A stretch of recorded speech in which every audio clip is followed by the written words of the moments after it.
A single-father electrician and a billionaire heiress. When two opposite worlds collide, love might just change everything. Tonight, a simple repair call is about to become something Adrian Cole never saw coming. A connection with a woman from a completely different universe. Elena Voss, a powerful and wealthy young woman, meets a single father with working hands and an honest heart. But when feelings bloom between two opposing worlds, can they bridge the gap between wealth and poverty, social expectations, and their own deepest fears? Stay with this story until the very end. Hit like and comment what city you're watching from so I can see how far this story has traveled. The rain hit harder than the forecast predicted. It drummed against the windshield of Adrian's truck as he squinted through the wipers, barely making out the winding road ahead. The GPS on his phone kept rerouting, confused by the half-paved driveways that branched off into the hills like veins. He was already running late, and the address he'd been given didn't match anything on the map. "Dad, are you still coming home tonight?" His daughter's voice came through the Bluetooth speaker, small and hopeful. Adrian glanced at the clock on the dash. 9:47, way past her bedtime. "I'll be there, sweetheart," he said, keeping his tone light even though exhaustion was settling into his shoulders. "Mrs. Chen staying with you, right?" "Yeah, but she fell asleep watching her show again." Adrian smiled despite himself. "That's okay. You go brush your teeth and get into bed. I'll check on you when I get back. Promise?" "Promise." The call ended, and the silence in the truck felt heavier.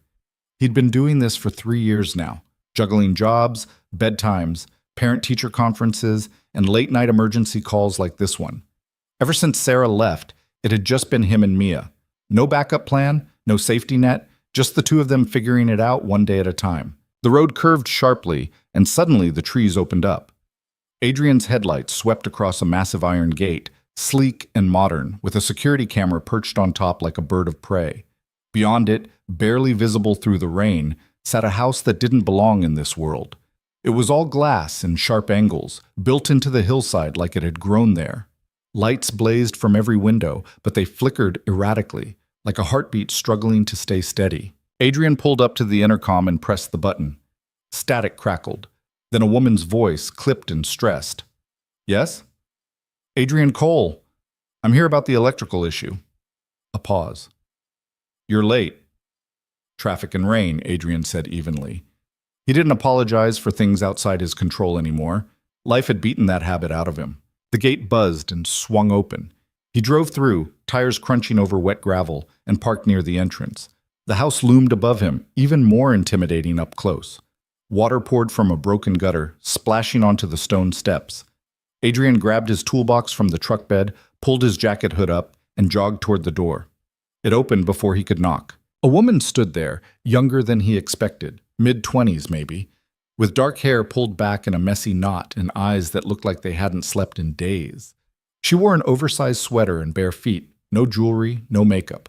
For someone living in a mansion, she looked surprisingly human. "You're the electrician," she said. Not a question. "Adrian Cole." He extended a hand, but she was already turning away, waving him inside. "The main panel's downstairs. Everything's been shorting out for the past 2 hours. Security system's down, cameras are offline, and half the house is running on backup generators that keep cutting in and out." Adrian stepped into the foyer and stopped. The ceiling had to be 20 feet high, with a chandelier hanging in the center that flickered like a dying star. The floor was polished marble, reflecting distorted images of everything above it. To his left, a staircase spiraled upward. To his right, floor-to-ceiling windows revealed nothing but rain and darkness. "Have you had anyone else look at this?" Adrian asked, setting his toolbox down. 3 people. None of them could figure it out. She crossed her arms, leaning against the wall. One guy said the wiring was fine. Another said I needed to replace the whole system. The third one just left. Left? Said it wasn't worth his time. Adrian raised an eyebrow. Not worth his time to fix a house like this? He didn't say it like that. Her jaw tightened. But yeah, that was the message. Adrian didn't press. He'd learned a long time ago that people had their reasons for the walls they built. "Show me the panel." She led him through a hallway lined with abstract art, paintings that looked like someone had thrown emotion at a canvas and walked away. They passed a kitchen that could have been in a magazine, all stainless steel and stone countertops, untouched except for a single coffee mug sitting in the sink. The house felt enormous and empty at the same time, like a museum after hours. They descended a staircase into a finished basement. It was cooler down here, the air tinged with the smell of concrete and something faintly metallic.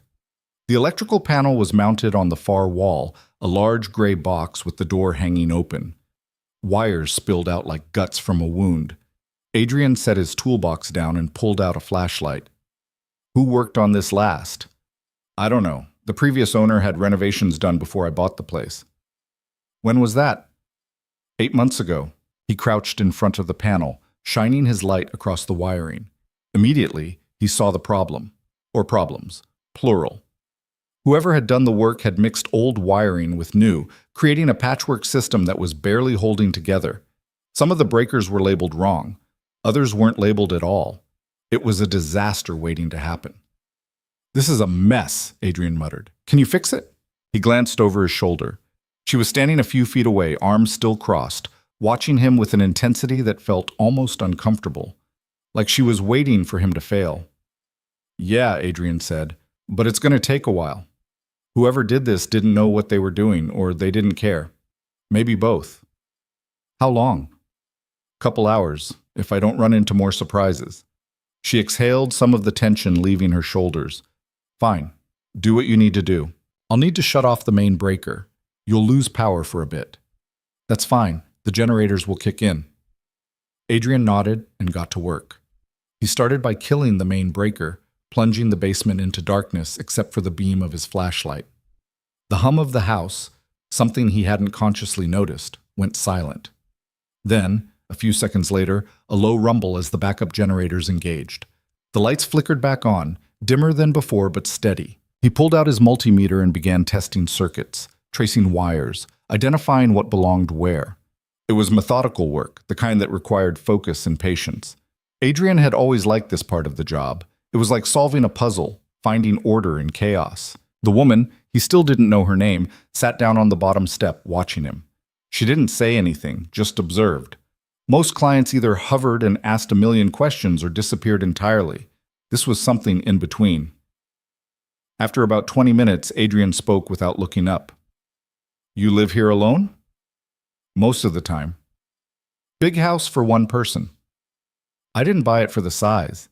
He glanced at her. What did you buy it for? She hesitated, like she was deciding whether to answer. Privacy. Adrian let that sit. He understood the value of privacy, even if his own life didn't afford much of it. When you were a single parent in a small town, everyone knew your business whether you wanted them to or not. You have kids? She asked suddenly. The question caught him off guard. Yeah, a daughter. She's 7. What's her name? Mia. That's a nice name. Thanks. Adrian reconnected a neutral wire and moved on to the next circuit. She's probably asleep by now. Or supposed to be, anyway. You don't sound convinced. He smiled faintly. She's got a habit of reading under the covers with a flashlight. Thinks I don't know. Do you stop her? Not really. I did the same thing when I was her age. He paused. Long as she's not too tired for school, I let it go. She loves books. I'm not going to kill that. The woman nodded slowly, like she was filing that information away. You're a good father. I'm a tired father, Adrian said. Good is relative. Most people wouldn't say that. Most people don't do it alone. He didn't mean for it to sound bitter, but it came out that way. He shook his head, refocusing on the wiring. This wasn't the time or place for a pity party. Sorry, he added. Long day. Don't apologize.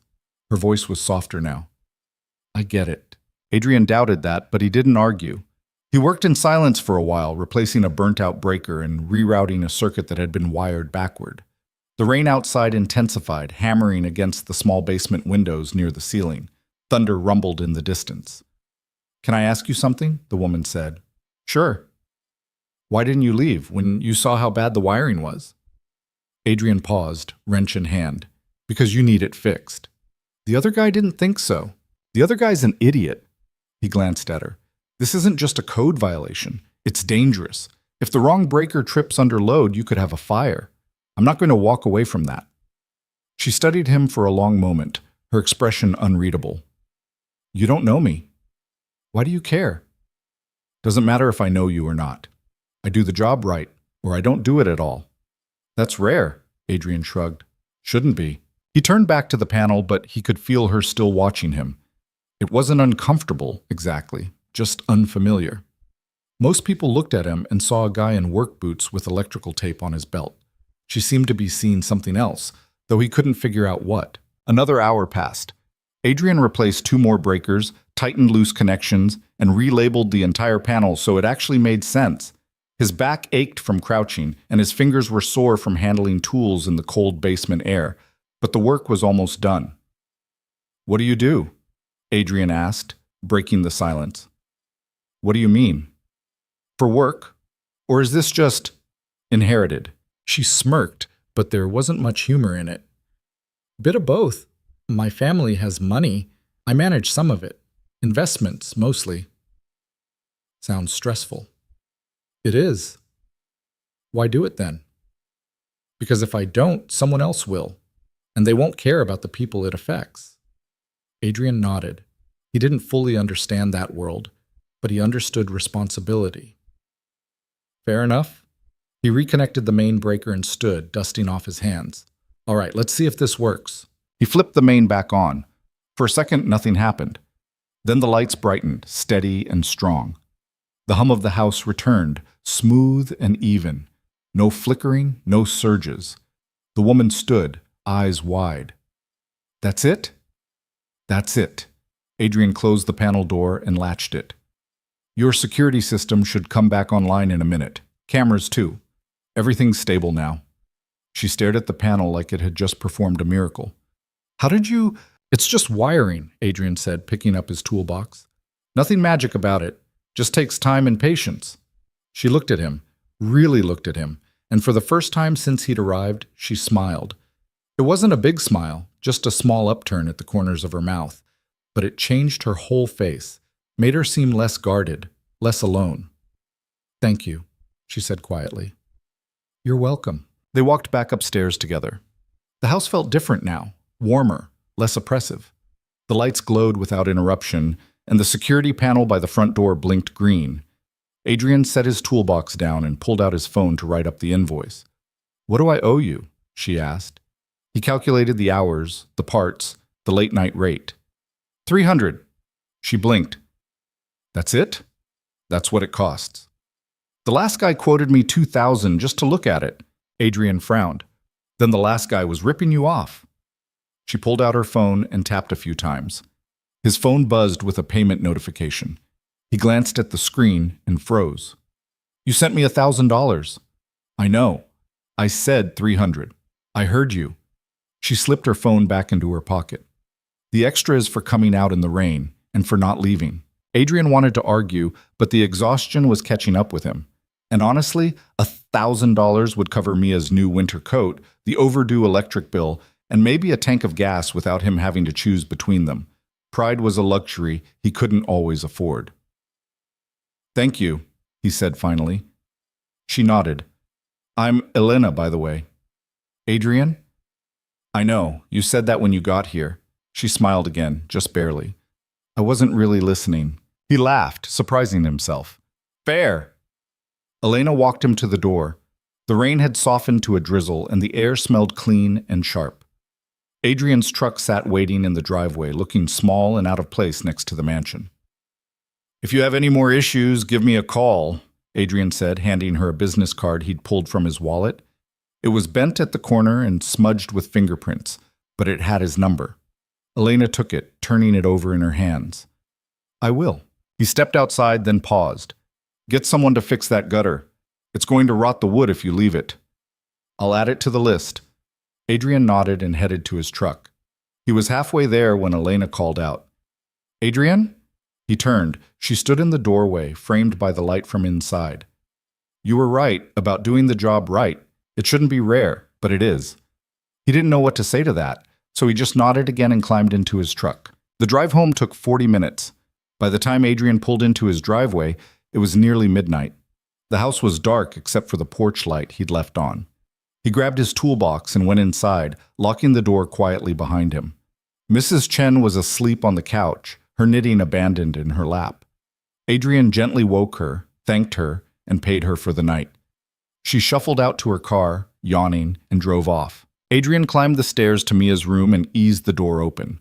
She was asleep, just like he'd told her to be, but sure enough, there was a flashlight under her pillow and a book face down on the nightstand. He smiled, tucked the blanket around her shoulders, and kissed her forehead. "Love you, kiddo," he whispered. Then he went to his own room, peeled off his damp clothes, and collapsed into bed. His mind was still buzzing with the events of the night. Elena's house, the wiring, the way she'd looked at him like he'd done something extraordinary, when all he'd done was his job. He didn't know it yet, but that night was the beginning of something he couldn't have predicted.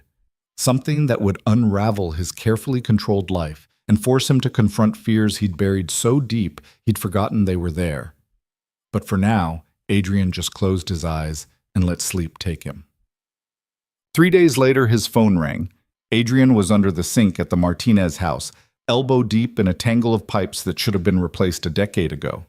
He wiped his hands on his jeans and checked the screen. Unknown number. "Hello? Adrian, it's Elena. From the other night." He sat back on his heels, surprised. "Hey, everything okay with the house?" "The house is fine. The wiring's perfect." A pause. "I was calling about something else." "All right. There's a light fixture in one of the upstairs rooms. It's been flickering since yesterday. I know it's probably nothing, but you want me to check it out. If you have time." Adrian glanced at the mess of pipes in front of him. He was already behind schedule, and he had 2 more jobs lined up after this one. But something in Elena's voice, something hesitant, almost uncertain, made him pause. "Yeah," he said. "I can swing by tomorrow afternoon. Around 3? "That works. Thank you. No problem." The call ended. Adrian stared at his phone for a second, then shook his head and got back to work. The next afternoon, Adrian pulled up to Elena's house again. The rain was gone, replaced by pale sunlight that filtered through the trees. The place looked less intimidating in daylight, still massive, still expensive, but more like a home and less like a fortress. Elena answered the door herself this time. She was dressed casually again, jeans and a sweater, her hair loose around her shoulders. She looked more rested than she had the other night. "Thanks for coming," she said, stepping aside to let him in. "No problem. Where's the light?" "Upstairs, second door on the left." Adrian followed her up the spiral staircase. The second floor was just as pristine as the first. Hardwood floors, white walls, minimalist furniture that looked like it belonged in a gallery.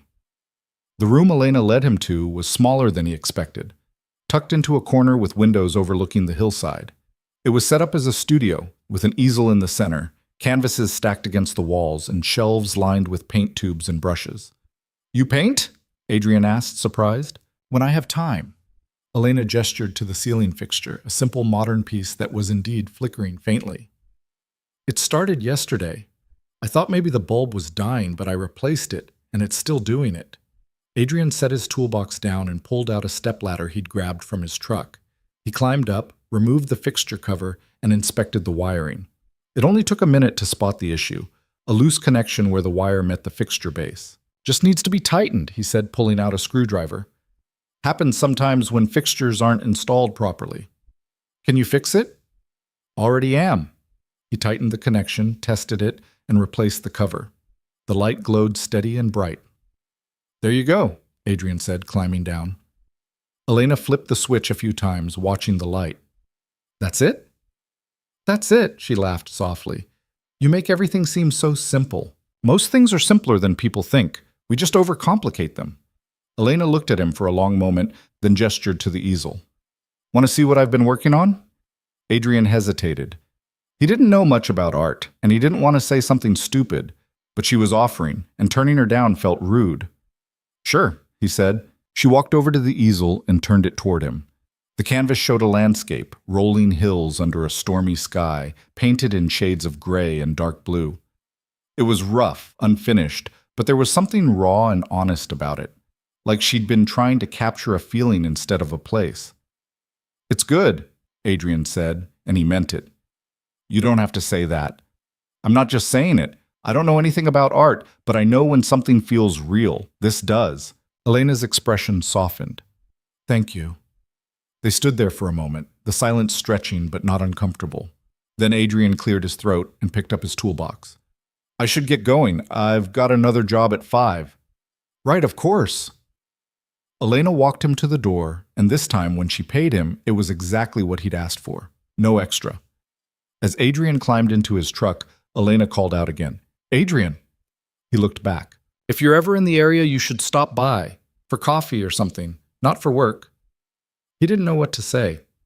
She was offering friendship, maybe, or something adjacent to it, and he didn't have much of either in his life. Just Mia, work, and the occasional conversation with Mrs. Chen. Yeah, he said. Maybe I will. Elena smiled, and this time it reached her eyes. Adrian drove away, and for the first time in a long time, he felt something other than tired. Over the next few weeks, Elena called 3 more times. A breaker that wasn't really tripping. A smoke detector that beeped intermittently. An outlet that worked fine, but she wanted checked anyway. Adrian wasn't stupid. He knew what was happening. She was finding excuses to see him. And the strangest part was, he didn't mind. Each visit lasted a little longer. They'd start with the repair, quick and efficient, and then they'd talk.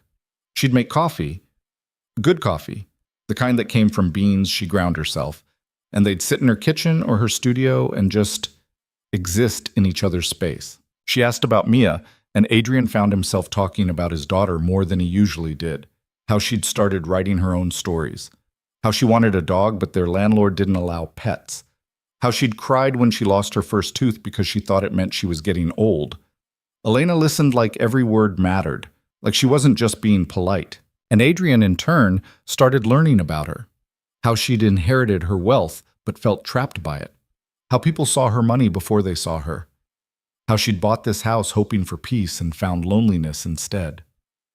I thought if I had enough space, enough silence, I'd figure out who I was supposed to be, Elena said one afternoon, staring into her coffee cup. But all I figured out is that silence gets loud when you're alone with it too long. Adrian didn't have an answer for that, but he understood it. One evening, Elena called and didn't mention a repair. I'm making dinner, she said. Nothing fancy, just pasta. You want to come by? Adrian hesitated. This was different. This crossed a line from professional into something personal. I don't know, he said carefully. I've got Mia. Bring her. That stopped him. You sure? Yeah, I'd like to meet her. Adrian didn't know what to say. No one had invited both of them to anything in a long time. Most people saw a single dad and a kid as a complication. Okay, he said. We'll come. They arrived at 6:30. Mia was bouncing in her seat the whole drive, asking a million questions. Who was this lady? Why did she live in such a big house? Was she a princess? She's just a friend, Adrian said. Do you have a lot of friends, Dad? Not really. Then she must be special. Adrian didn't have a good response to that. Elena answered the door in an apron, flour dusted on her hands. She looked more relaxed than Adrian had ever seen her. You must be Mia, Elena said, crouching down to the little girl's level. Mia nodded shyly, half hiding behind Adrian's leg. I heard you like books, Elena continued. I have a whole library upstairs. Want to see it after dinner? Mia's eyes went wide. A whole library? A whole one. That was all it took. Mia's shyness evaporated and she started chattering about her favorite books. Chapter books now, she informed Elena proudly, not baby books. They ate at the kitchen table, and it was the most normal Adrian had felt in months. Elena had made spaghetti carbonara, and it was better than anything he could have managed. Mia told elaborate stories about school, complete with dramatic reenactments. Elena laughed, really laughed, not the polite kind, and Adrian found himself relaxing in a way he hadn't in years. After dinner, Elena took Mia upstairs to the library. Adrian cleaned up the dishes, moving around the massive kitchen, like he belonged there. When Elena and Mia came back down, Mia was clutching 3 books Elena had let her borrow. She has first editions, Dad, Mia whispered, awestruck. First editions. On the drive home, Mia fell asleep in the back seat, the borrowed books stacked on her lap. Adrian glanced at her in the rearview mirror and felt something tighten in his chest. This was dangerous, not Elena herself, but what she represented. A life he couldn't give Mia, a world they didn't belong to. But for tonight, he let himself pretend they did. Whoa. The calls kept coming, sometimes for repairs, sometimes just to talk. And slowly, Adrian stopped questioning it. He stopped keeping his distance. Elena started showing up at his jobs, just passing through, she'd say, though her car was too expensive to be casually passing through the neighborhoods he worked in. She'd bring him coffee, sit on a toolbox, and watch him work. They'd talk about everything and nothing. You ever think about doing something else? Elena asked one day. Adrian was rewiring a light switch in a duplex that smelled like mildew. Like what? I don't know. You're smart. You could do anything. I do what I'm good at. You're good at a lot of things. He glanced at her. You don't know that. I know you're a good father. I know you're honest. I know you don't quit when things get hard. She paused. That's more than most people. Adrian didn't know how to respond to that, so he just kept working, but her words stayed with him. And for the first time in years, he started wondering if maybe, just maybe, there was more to his life than survival. It was late October when everything shifted. Elena invited Adrian to an event, some charity gala her family was hosting. She didn't ask. She just assumed he'd say yes. I can't, Adrian said when she brought it up over coffee in her kitchen. Why not? Because I don't belong at something like that. You belong anywhere I say you belong. Elena, Adrian, I'm not asking you to be someone else. I'm asking you to stand next to me for a few hours. That's it. He wanted to argue. He wanted to explain that it wasn't about standing next to her. It was about standing next to her in a room full of people who'd take one look at him and know he didn't fit. But the way she was looking at him, hopeful and maybe a little scared, made it hard to say no. Fine, he said, but I'm not wearing a tux. You don't have to. And I'm leaving if it gets weird. Deal. He regretted it the moment he agreed, but he couldn't take it back now. The night of the gala, Adrian stood in front of his bathroom mirror, adjusting the tie he'd borrowed from a buddy. He looked uncomfortable. He felt uncomfortable. Mia poked her head in. You look fancy, Dad.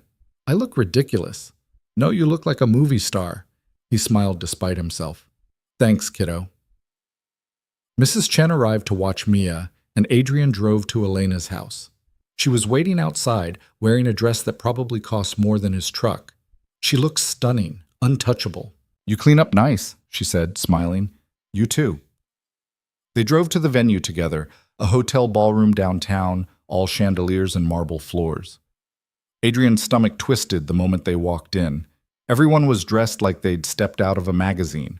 Everyone moved with a confidence that came from never having to worry about money. Elena looped her arm through his. Breathe. I'm breathing.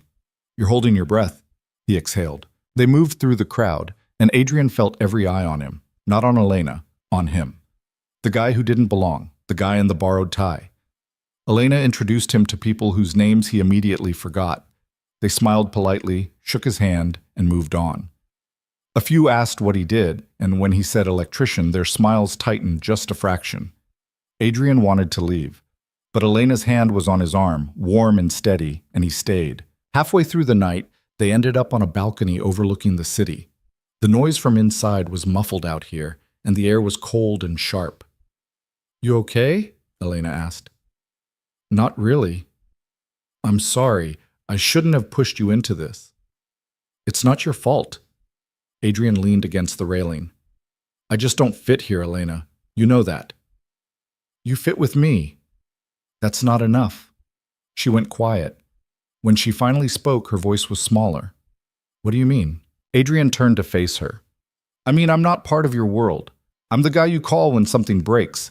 I'm the guy you have coffee with when you're bored, but this? He gestured to the ballroom behind them. This is your life, not mine. That's not fair. Isn't it? He ran a hand through his hair, frustrated. Look, I like you. I really do. But I can't be the guy you keep hidden. The guy who doesn't show up in pictures. The guy who's good enough in private, but not in public. Elena's face went pale. Is that what you think this is? I don't know what this is. That's the problem. She opened her mouth to respond, But no words came, and in that silence, Adrian felt everything crumbling. "I should go," he said quietly. He turned and walked back inside, weaving through the crowd toward the exit. He didn't look back. He couldn't. Outside, the valet brought his truck around, and Adrian climbed in. His hands were shaking. He just walked away from the best thing that had happened to him in years. And he didn't know if it was the right choice or the worst mistake of his life.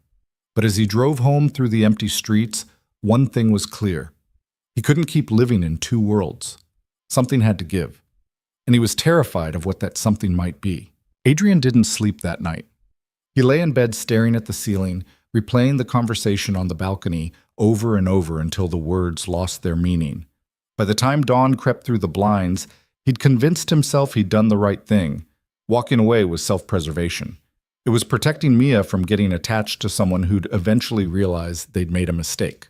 It was smart. It didn't feel smart. He dragged himself out of bed, made coffee that tasted like mud, and got Mia ready for school. She chattered about a science project while he packed her lunch, but he barely heard her. His mind was somewhere else, on a balcony, in the cold, watching Elena's face go pale. "Dad, you're putting my sandwich in the wrong compartment," Mia said, tugging his sleeve. Adrian blinked. "What?" "The sandwich goes in the big part. The carrots go in the small part. You always do it that way." "Right. Sorry." He fixed it, zipped up her lunchbox, and handed it to her. "You ready? Are you okay?" He looked down at his daughter, 7 years old and already reading him like a book. "Yeah, kiddo, just tired." "You're always tired." "That's what happens when you get old." She rolled her eyes in that way kids do when they think their parents are being ridiculous. "You're not old. Mrs. Chen is old." Adrian smiled despite himself. "Don't let her hear you say that." They drove to school in silence. When he pulled up to the drop-off lane, Mia unbuckled her seatbelt but didn't get out right away. "Dad? Yeah? Is the fancy lady mad at you?" Adrian's chest tightened.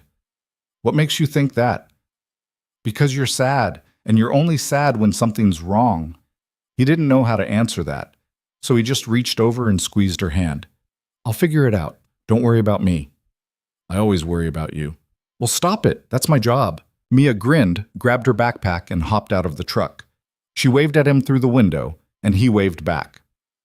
Then she disappeared into the crowd of kids, and Adrian was alone again. He drove to his first job of the day, a busted circuit at a laundromat.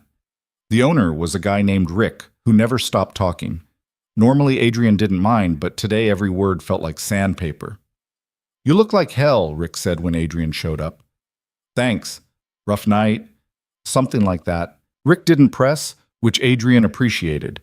He got to work replacing the faulty breaker, and for a while the rhythm of it was enough to quiet his mind. But the moment he finished and climbed back into his truck, the noise came rushing back. His phone sat on the passenger seat. No missed calls, no messages. He told himself that was a good thing. Clean break, no drama. But it didn't feel good. 3 days passed. Adrian worked, picked up Mia, made dinner, helped with homework, and collapsed into bed. He didn't hear from Elena, and he didn't reach out. It was easier that way. Or at least that's what he kept telling himself.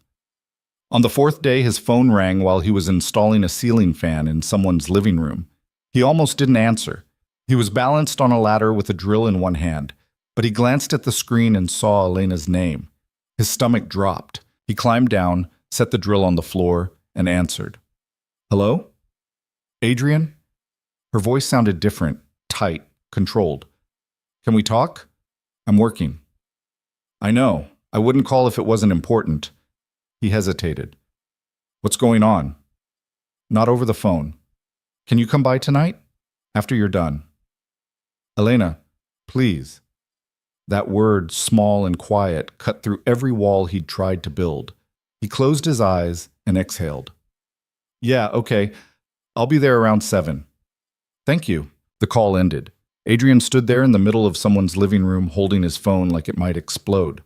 This was a bad idea. He knew it was a bad idea. But he was going anyway. The rest of the day dragged. Adrian finished the ceiling fan, moved on to a kitchen rewire, and then sat in his truck in a grocery store parking lot, watching the clock tick closer to 7. He thought about calling her back and canceling. He thought about just not showing up. But at 6:45, he started the engine and drove to her house. The gate was already open when he arrived. He pulled up to the front door, killed the engine, and sat there for a minute, trying to figure out what he was going to say.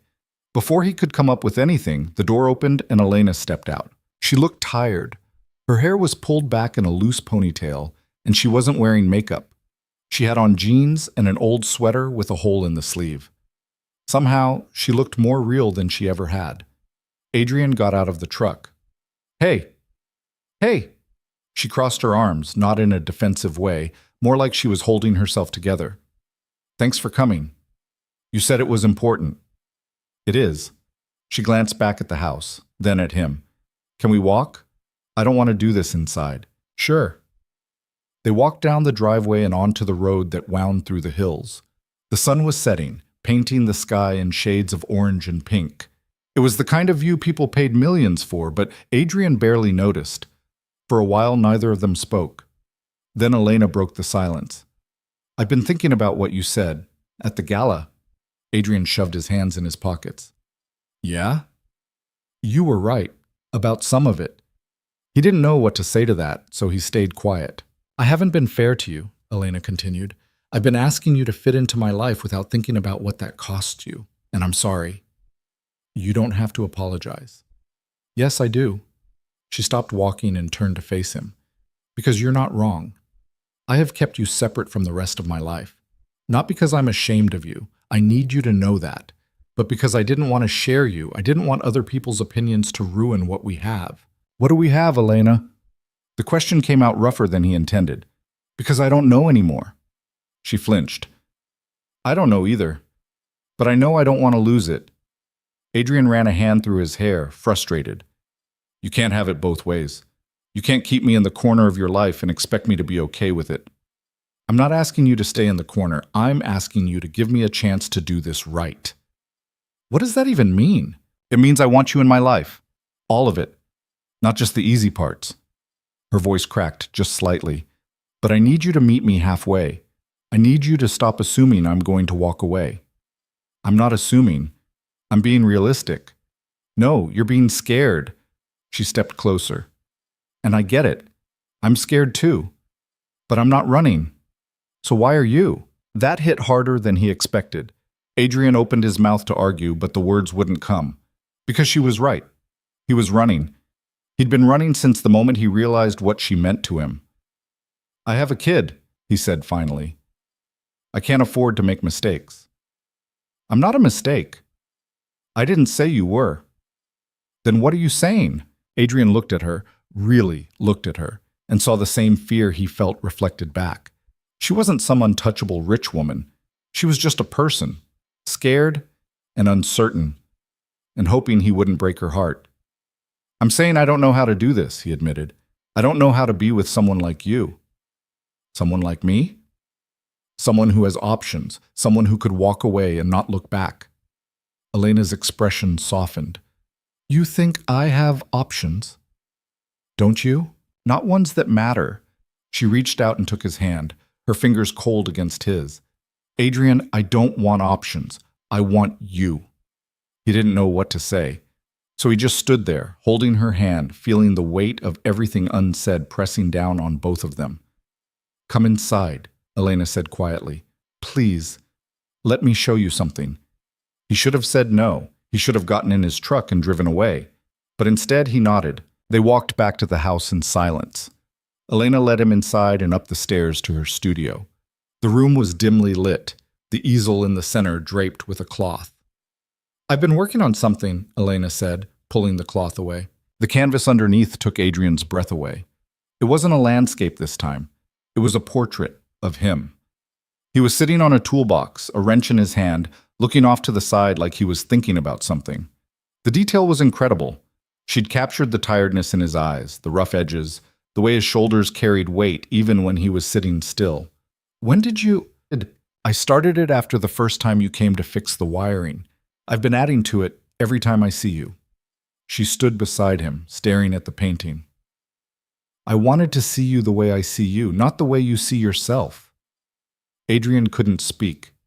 He'd never seen himself like this, like someone worth paying attention to, like someone worth remembering. Why? He finally managed. Because you matter to me, and I wanted you to know that. He turned to look at her, and the vulnerability in her face was almost too much.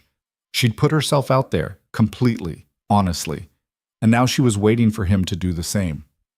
I don't know if I can be what you need, Adrian said. I don't need you to be anything but yourself. That might not be enough. It's enough for me. Something in Adrian's chest cracked open.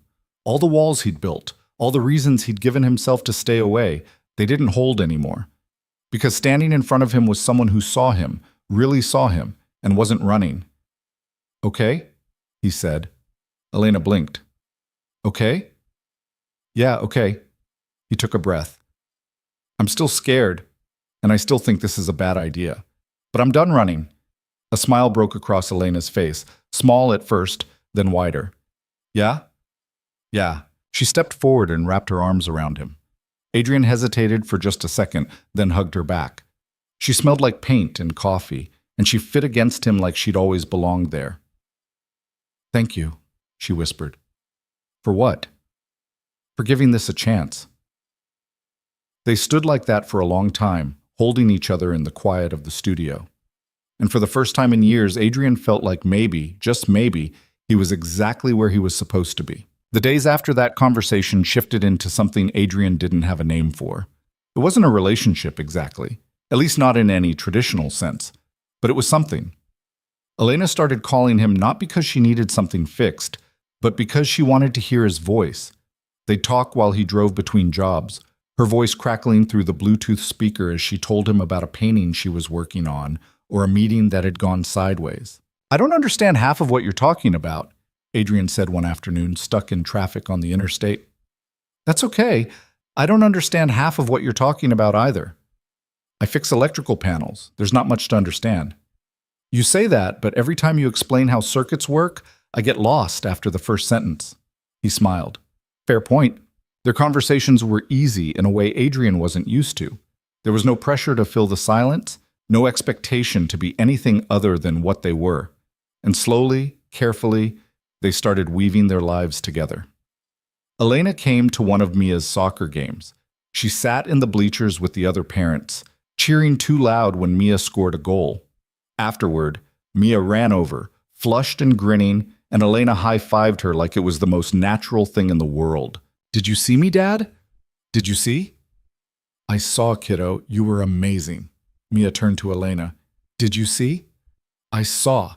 You're faster than half the kids on the other team. Coach says I should play striker next season. You should. You'd be great at it. Adrian watched the two of them talk, and something warm settled in his chest. Mia didn't get attached to people easily. She'd learned early that people left. But with Elena, she was different, open, trusting. It terrified him. One night, after Mia had gone to bed, Adrian sat on his back porch with a beer he wasn't really drinking. His phone buzzed. Elena. You okay? Adrian. Yeah. Why? Elena. You were quiet after the game. Adrian. Just thinking. Elena. About? He stared at the screen, debating how much to say. Then he just typed the truth. Adrian.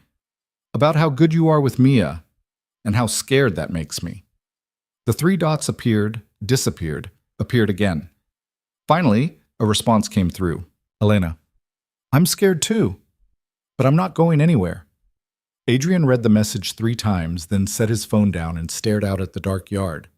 He wanted to believe her, but belief required trust, and trust was something he'd run out of a long time ago. A week later, Elena invited them to dinner again. This time, she cooked lasagna, and Mia helped her layer the noodles and cheese. Adrian watched from the doorway, arms crossed, as Elena showed Mia how to spread the sauce evenly. You're good at this, Mia said. At cooking? At being nice.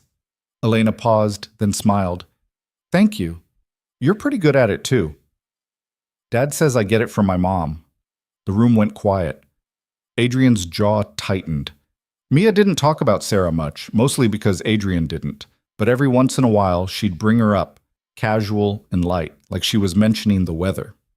Elena didn't skip a beat. Your mom must have been a really special person. She was. Mia spooned more sauce onto the lasagna. But she left.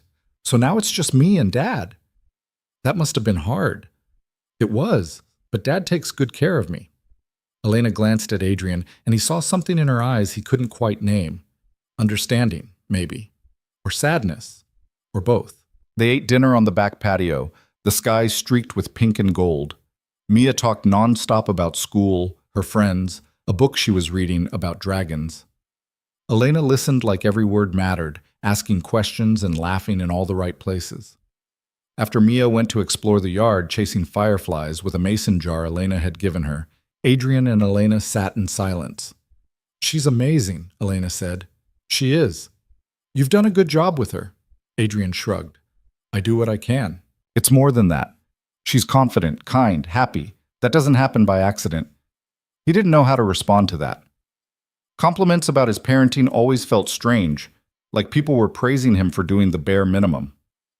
"Can I ask you something?" Elena said. "Sure." "What happened with her mom?" Adrian exhaled slowly. He'd been expecting this question eventually. "She left when Mia was 4. Just packed a bag one day and said she couldn't do it anymore." "Do what?" "Be a parent. Be married. Be stuck in a life she didn't want." He picked at the label on his beer bottle. "She said she felt like she was drowning and we were the anchor pulling her down." Elena winced. "That's awful." "Yeah." "Do you still talk to her?" "No, she moved to California last I heard. Sends a birthday card sometimes, but that's it." "Does Mia ask about her?" "Not as much as she used to." Adrian glanced at his daughter, running through the grass with the jar held high. "I think she's made peace with it, or at least as much peace as a 7-year-old can make." "And you?" He looked at Elena. "What about me? Have you made peace with it?" Adrian thought about that. "I don't know. I'm not angry anymore, if that's what you're asking. But I don't trust easy, and I don't let people get close. Except me." "Yeah, except you." Elena reached across the table and took his hand. "Thank you." "For what?" "For letting me in." He squeezed her hand, and for a moment, everything felt simple. Just two people sitting on a patio, watching fireflies blink in the growing dark. But simple never lasted. The next week, Elena asked Adrian to meet her family. "Absolutely not," he said. They were sitting in his truck outside a job site. Elena had stopped by with coffee, and the conversation had taken a turn he didn't like. "Why not?" Elena asked. "Because I've met people like your family before. They're going to take one look at me and decide I'm not good enough." "You don't know that." "Yes, I do." Elena set her coffee down. "My family doesn't define me. Or us." "Maybe not. But they're still part of your life. And I'm not going to sit through a dinner where everyone's judging me." "They won't judge you." "Elena, come on, you know they will." She went quiet, and Adrian immediately felt like an asshole. But he wasn't going to lie to make her feel better. "Fine," Elena said finally. "You don't have to meet them, but at some point you're going to have to stop assuming the worst." "I'm not assuming. I'm being realistic." "There's a difference between realistic and defeatist." Adrian didn't have an answer for that. Elena finished her coffee, kissed him on the cheek, and got out of the truck. He watched her drive away, and the knot in his stomach tightened. That night, he couldn't sleep. He kept replaying the conversation, trying to figure out if he'd been unfair. Maybe he was being defeatist. Maybe he was letting his own baggage poison something good. Or maybe he was just protecting himself. The next morning, his phone rang. Unknown number. "Hello? Is this Adrian Cole?" A woman's voice, polished and cold. "Yeah, who's this?" "My name is Catherine Voss. I'm Elena's mother." Adrian sat up straight. "How did you get my number?" "That's not important. What's important is that we need to talk." "About what?" "About your relationship with my daughter." Adrian's grip tightened on the phone. "With all due respect, that's none of your business. Everything involving my daughter is my business." Catherine's tone didn't shift. It stayed perfectly controlled, like she was discussing the weather. "I'd like to meet with you. Today, if possible." "I'm working." "I'm sure you can make time." "And if I don't want to?" "Then I'll assume you're not serious about Elena, and I'll advise her accordingly." Adrian's jaw clenched. This woman didn't know him. She didn't know anything about him. But she was already making judgments, already pulling strings. "Fine," he said. "Where?" Catherine gave him the address of a cafe downtown. 2 o'clock. Don't be late." The call ended. Adrian stared at his phone, anger simmering under his skin. He thought about calling Elena, telling her what her mother had done. But something stopped him. Maybe it was pride, maybe it was curiosity, or maybe he just wanted to get this over with. At 2 o'clock, Adrian walked into the cafe. It was one of those places with exposed brick and artisanal coffee that cost more than his lunch. Catherine Voss sat at a corner table, back straight, hands folded in her lap. She looked exactly how Adrian had imagined, perfectly put together, every detail calculated. He sat down across from her. "Let's get this over with." Catherine didn't smile. "I appreciate you coming. I didn't have much choice." "Everyone has a choice, Mr. Cole." Adrian leaned back in his chair. "What do you want?"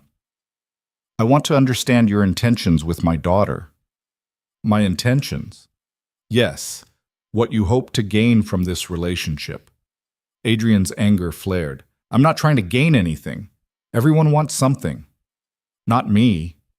Catherine studied him, her expression unreadable. "You're an electrician, single father, living paycheck to paycheck, I assume." So my daughter is worth a considerable amount of money. Forgive me for being cautious." Adrian stood up. "I'm done here." "Sit down, Mr. Cole." "No, I'm not going to sit here and let you accuse me of being a gold digger." He leaned forward, keeping his voice low.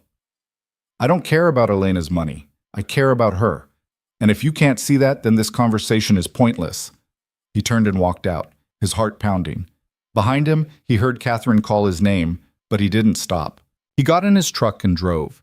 He didn't know where he was going, he just needed to move. Eventually, he ended up at a park near Mia's school. He sat on a bench, staring at the empty playground, trying to calm down. His phone buzzed. "Elena. Elena. My mom called. What happened?" Adrian. "Ask her." Elena. "I'm asking you." He hesitated, then typed out the whole story. The phone call, the meeting, the accusations. When he finished, he hit send and waited. 3 dots appeared, then disappeared, then appeared again. Finally, a message came through. "Elena. I'm so sorry. I didn't know she was going to do that." Adrian. "It's not your fault." Elena. "Yes, it is. She wouldn't have if I hadn't told her about you." Adrian. "What did you tell her?" Elena. "That I'm in love with you." Adrian stared at the screen. His chest tightened, and for a moment he couldn't breathe. She loved him. He didn't know what to do with that. Didn't know if he was ready for it. But sitting there, alone on a bench in an empty park, he realized something. He loved her too. And that terrified him more than anything. Adrian didn't respond to Elena's message right away. He sat on that bench for another 20 minutes, staring at the words on his phone screen until they blurred together. She loved him. She'd told her mother she loved him. And now her mother thought he was some kind of opportunist trying to cash in on her daughter's wealth. He wanted to throw his phone into the bushes. Instead, he typed back. Adrian. We need to talk. In person. Elena. When? Adrian. Tonight, after I put Mia to bed. Elena. I'll be waiting. He drove home in a fog, his mind churning through every possible outcome of the conversation they were about to have. None of them felt good. By the time he pulled into his driveway, his hands were shaking. Mia was at the kitchen table doing homework when he walked in. Mrs. Chen was washing dishes, humming something off-key. Hey, kiddo, Adrian said, dropping his keys on the counter. Dad, what's 12 times 7? 84. Mia scribbled the answer down. Thanks. Adrian poured himself a glass of water and drank it in 3 long gulps. Mrs. Chen glanced at him, one eyebrow raised. You look like you've seen a ghost, she said. Just a long day. Every day is long for you. She dried her hands on a towel. You need to take better care of yourself. I'm fine. You're not fine, but you're stubborn, so I won't argue. She patted his shoulder on her way out. I'll see you tomorrow. Adrian managed a smile. Thanks, Mrs. Chen. After she left, he helped Mia finish her homework, made her a grilled cheese for dinner, and sat with her while she ate. She talked about a boy in her class who'd gotten in trouble for bringing a frog to school, and Adrian nodded in all the right places, even though he wasn't really listening. "Dad, are you okay?" He blinked. "Yeah. Why?" "You're doing that thing where you look at me, but you're not really looking." Adrian sighed. "Sorry. I've got a lot on my mind." "Is it about Elena?"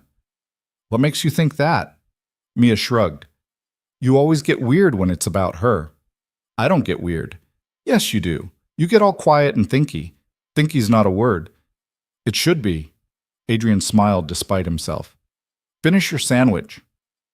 After Mia brushed her teeth and climbed into bed, Adrian sat on the edge of her mattress and pulled the blanket up to her chin. "You like Elena, right?" he asked. "Yeah, she's nice, and she has good books." "If she was around more, would that be okay with you?" Mia studied him with those sharp 7-year-old eyes that saw way too much. "Do you love her?"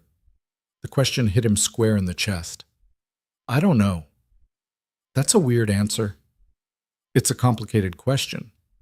"Not really. Either you do or you don't." "It's not that simple when you're a grown-up." Mia wrinkled her nose. "Being a grown-up sounds stupid." "Sometimes it is." Adrian kissed her forehead. "Get some sleep." "Dad?" "Yeah?" "If you do love her, you should tell her, because people leave if you don't tell them stuff." Adrian's throat tightened.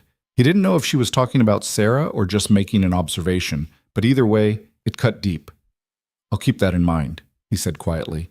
He turned off her light and closed the door most of the way, leaving it cracked like she liked. Then he stood in the hallway for a moment, trying to pull himself together. At 9:30, he drove to Elena's house. The gate was open again, and the lights were on in every window. He parked and walked to the front door, his heart hammering. Elena answered before he could knock.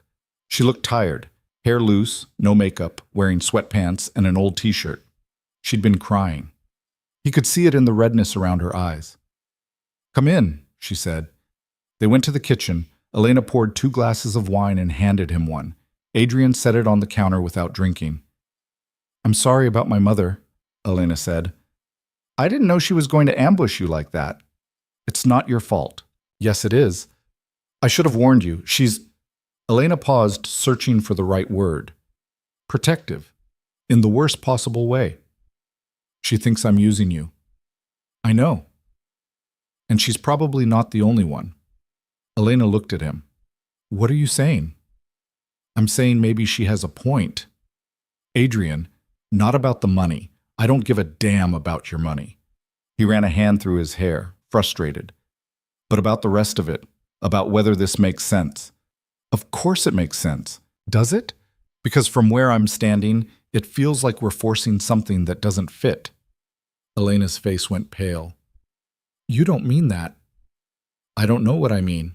Adrian's voice cracked, and he hated himself for it.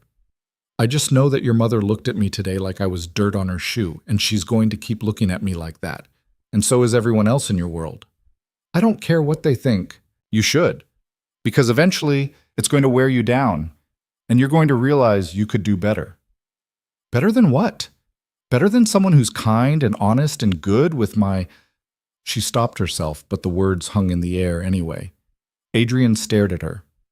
"Good with your what?" Elena's eyes filled with tears. "Nothing. Forget it." "No, say it." "I was going to say good with my future." Her voice broke. "If we have one." Adrian felt like the floor had dropped out from under him.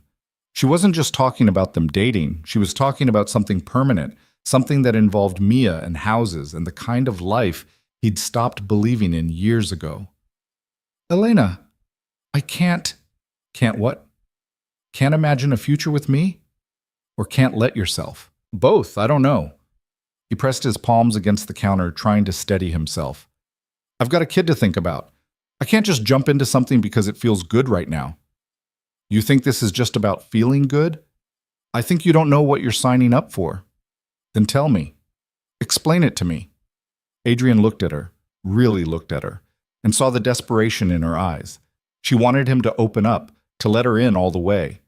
But he didn't know how. "Being with me means waking up at 5 in the morning because I've got a job 2 hours away," he said.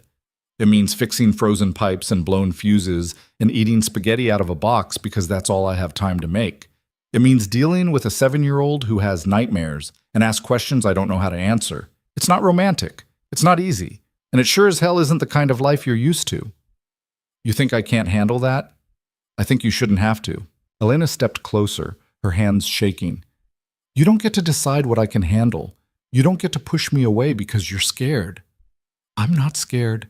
Yes, you are. You're terrified, and I get it. But I'm not Sarah. I'm not going to wake up one day and decide this is too hard. The mention of Sarah hit him like a punch. You don't know that. Yes, I do. Because I'm here, right now, choosing you. And I'm going to keep choosing you even when it's hard. Even when your mother calls me at midnight, asking why I'm wasting my time. Even when people like my mother try to convince me I'm making a mistake. Her voice dropped to a whisper. So stop trying to protect me from something that isn't going to happen. Adrian wanted to believe her. He wanted it so badly it hurt. But the voice in his head, the one that had kept him safe for 3 years, kept screaming that this was temporary, that she'd leave, that everyone left. I told you I loved you, Elena said quietly, and you didn't say it back. I know. Do you love me? Adrian closed his eyes. The truth sat on his tongue, heavy and terrifying. Yes. Then why won't you say it? Because saying it makes it real, and real things can break. Elena reached out and took his hand. Her fingers were cold. Everything breaks eventually, Adrian, but that doesn't mean it's not worth having. He looked down at their intertwined hands. Hers were small and soft, untouched by the kind of work he did every day. His were calloused and scarred, rough around the edges. They didn't match. They shouldn't fit, but they did. I don't know how to do this, he said. Neither do I, but we can figure it out together. Adrian pulled his hand away. What if we can't? Elena flinched like he'd slapped her. Then I guess we don't. The silence that followed was suffocating. Adrian wanted to take the words back, wanted to close the distance between them and tell her everything would be okay. But he didn't know if that was true. And he was tired of lying. I should go, he said. Adrian, I need to think, and I can't do that here. Elena didn't argue. She just watched as he walked to the door, her arms wrapped around herself like she was holding the pieces together. Adrian paused with his hand on the doorknob. I do love you. I just don't know if that's enough. He left before she could respond. The drive home felt like it took hours. Adrian's mind replayed the conversation on a loop, dissecting every word, every pause. He'd screwed it up. He knew he'd screwed it up. But he didn't know how to fix it without lying to her or to himself. When he got home, the house was dark. He sat in his truck for a while, staring at the porch light before finally going inside. He didn't sleep. He just lay in bed, staring at the ceiling, wondering how he'd managed to ruin the best thing that had happened to him in years. The next morning, Mia noticed. You look terrible, she said over breakfast. Thanks. Did something happen with Elena? Adrian poured himself more coffee. We had a fight. About what? Grown-up stuff. Mia stabbed her cereal with a spoon. That's a dumb answer. It's the only answer you're getting. Are you going to fix it? I don't know. Why not? Because I don't know how. Mia looked at him like he was the most frustrating person in the world. You fix stuff for a living, Dad. How is this different? Because people aren't circuits. You can't just rewire them and hope they work. But you can talk to them, and you can say you're sorry if you messed up. Adrian set his coffees down. When did you get so smart? I've always been smart. You just don't listen. He smiled despite himself. Fair point. After he dropped Mia off at school, Adrian drove to his first job of the day, a busted outlet at a dentist's office. The receptionist was chatty, asking about his weekend, his daughter, whether he'd seen the game. Adrian answered on autopilot, his mind somewhere else entirely. By noon, he'd finished 3 jobs and still hadn't heard from Elena. He told himself that was fine. She needed space. He needed space. This was healthy. It didn't feel healthy. At 2 o'clock, his phone rang. He expected it to be another client.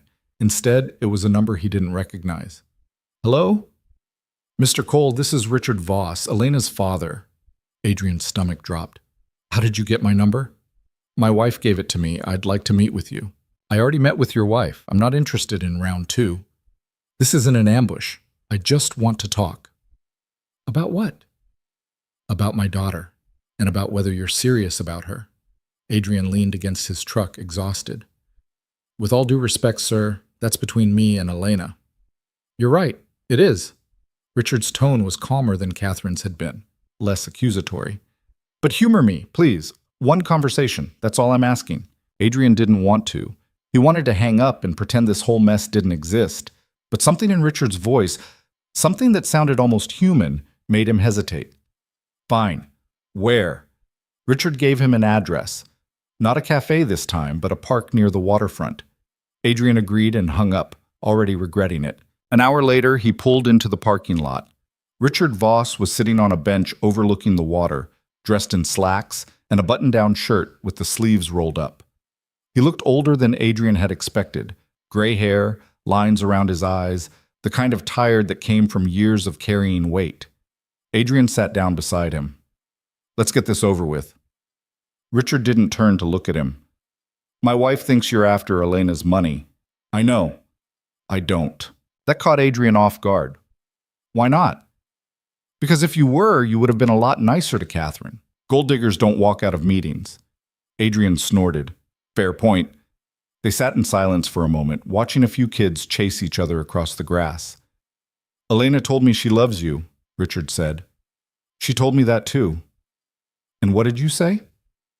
I told her I loved her back. But? Adrian exhaled. But I don't know if that's enough. Richard finally looked at him. You think love isn't enough? I think love doesn't pay bills. It doesn't fix broken things.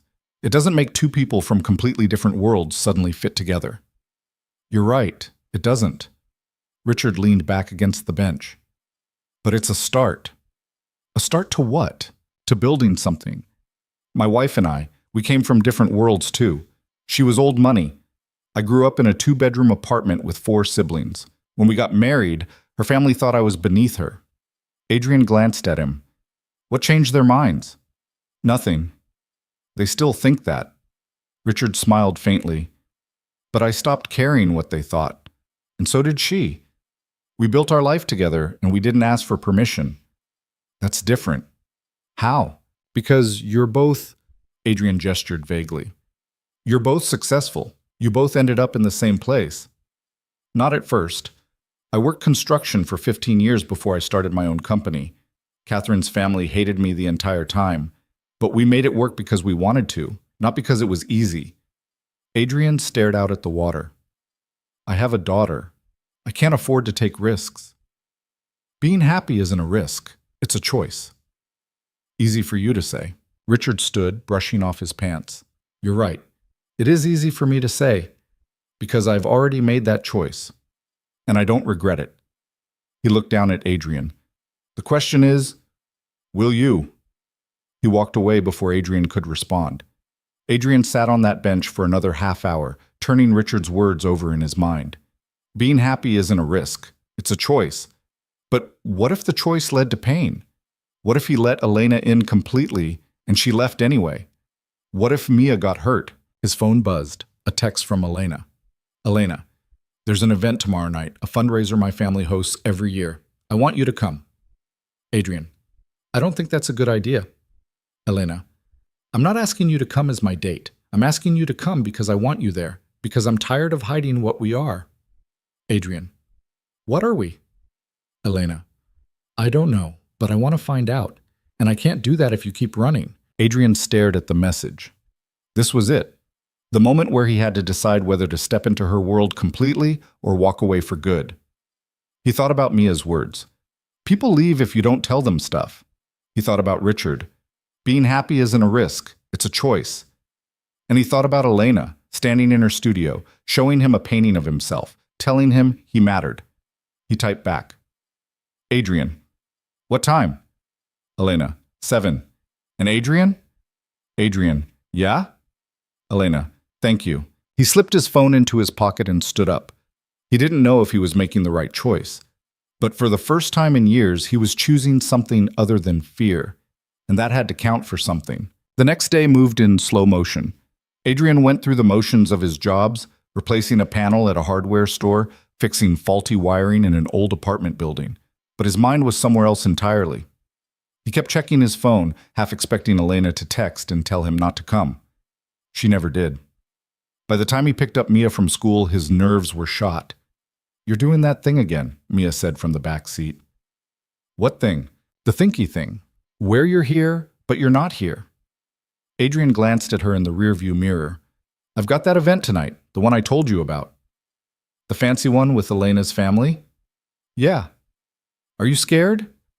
He almost lied, almost told her he was fine, but Mia could smell a lie from a mile away. "A little." "Why?" "Because her family doesn't think I'm good enough for her." Mia was quiet for a moment, then she said, "That's dumb." Adrian smiled despite himself. "Yeah, it is. You're the best dad in the world. If they can't see that, they're stupid." "Thanks, kiddo." "Are you still going?" "Yeah, I said I would." "Good, because running away is for babies." Adrian laughed. "Where'd you hear that?" "Mrs. Chen. She says it all the time." He pulled into their driveway and killed the engine. Mia unbuckled and climbed out, but before she ran inside, she turned back. "Dad?" "Yeah?" "Just be yourself. Elena likes you the way you are. So her family probably will too." Adrian's throat tightened. "I hope you're right." "I'm always right." She grinned and ran inside. Adrian sat in the truck for another minute, letting her words settle over him. Just be yourself. It sounded so simple, but simple didn't mean easy. At 6:30, Adrian stood in front of his bathroom mirror, adjusting the same borrowed tie from the gala. He'd ironed his only dress shirt and polished his boots until they didn't look completely out of place. It wasn't much, but it was the best he could do. Mrs. Chen had agreed to stay late with Mia. She'd given Adrian a long look when he told her where he was going, then patted his cheek like he was one of her grandkids. "You'll do fine," she'd said. "Just don't let them push you around." "I won't. And don't drink too much. Rich people always have too much wine." Adrian had smiled. "I'll keep that in mind." Now, standing alone in his bathroom, he wondered if he should have just stayed home. But he'd made a promise, and he didn't break promises.